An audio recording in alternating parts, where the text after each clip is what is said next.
Charles Robert Darwin was a naturalist and geology expert from England, who is most well known for propounding the theory of evolution that is often regarded as among the most significant findings in the history of biology. He studied medicine at the University of Edinburgh, before going on to attend Christ's College at the University of Cambridge. "If I had my life to live over again, I would have made a rule to read some poetry and listen to some music at least once every week." Who is most well known for propounding the theory of evolution that is often regarded as among the most significant findings in the history of biology. Ignorance more frequently begets confidence than does knowledge.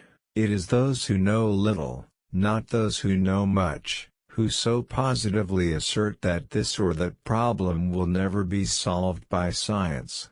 The love for all living creatures is the most noble attribute of man. If the misery of the poor be caused not by the laws of nature, but by our institutions, great is our sin. I am not apt to follow blindly the lead of other men. The mystery of the beginning of all things is insoluble by us, and I for one must be content to remain an agnostic. The highest possible stage in moral culture is when we recognize that we ought to control our thoughts. An American monkey, after getting drunk on brandy, would never touch it again, and thus is much wiser than most men. We stopped looking for monsters under our bed when we realized that they were inside us. Intelligence is based on how efficient a species became at doing the things they need to survive. Blushing is the most peculiar and most human of all expressions. We must, however, acknowledge, as it seems to me, that man with all his noble qualities, still bears in his bodily frame the indelible stamp of his lowly origin. One general law, leading to the advancement of all organic beings, namely, multiply, vary, let the strongest live and the weakest die. Besides love and sympathy, animals exhibit other qualities connected with the social instincts which in us would be called moral. In the long history of humankind, and animal kind, too, those who learn to collaborate and improvise most effectively have prevailed.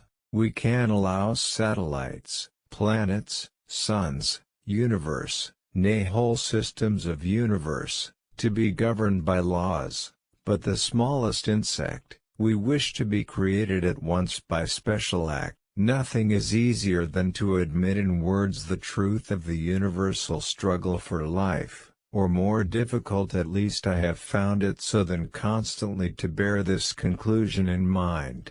Great is the power of steady misrepresentation. Man selects only for his own good, nature only for that of the being which she tends. I see no good reasons why the views given in this volume should shock the religious views of anyone, for the shield may be as important for victory as the sword or spear. Freedom of thought is best promoted by the gradual illumination of men's minds which follows from the advance of science.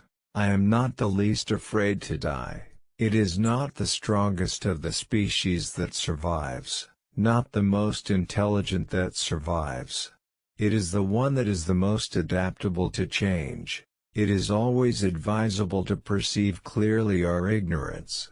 To kill an error is as good a service as, and sometimes even better than, the establishing of a new truth or fact. There is no fundamental difference between man and animals in their ability to feel pleasure and pain, happiness, and misery. We are not here concerned with hopes or fears, only with truth as far as our reason permits us to discover it. The loss of these tastes, for poetry and music, is a loss of happiness, and may possibly be injurious to the intellect, and more probably to the moral character, by enfeebling the emotional part of our nature. I feel most deeply that the whole subject is too profound for the human intellect. A dog might as well speculate on the mind of Newton. Let each man hope and believe what he can. Natural selection almost inevitably causes much extinction of the less improved forms of life and induces what I have called divergence of character. The question of whether there exists a creator and ruler of the universe has been answered in the affirmative by some of the highest intellects that have ever existed. The very essence of instinct is that it's followed independently of reason. We are always slow in admitting any great change of which we do not see the intermediate steps. Wherever the European had trod, death seemed to pursue the aboriginal. But natural selection, as we shall hereafter see, is a power incessantly ready for action, and is immeasurably superior to man's feeble efforts, as the works of nature are to those of art. He who understands baboons would do more towards metaphysics than Locke. A scientific man ought to have no wishes, no affections, a mere heart of stone. Only picture to yourself a nice soft wife on a sofa with good fire, and books and music,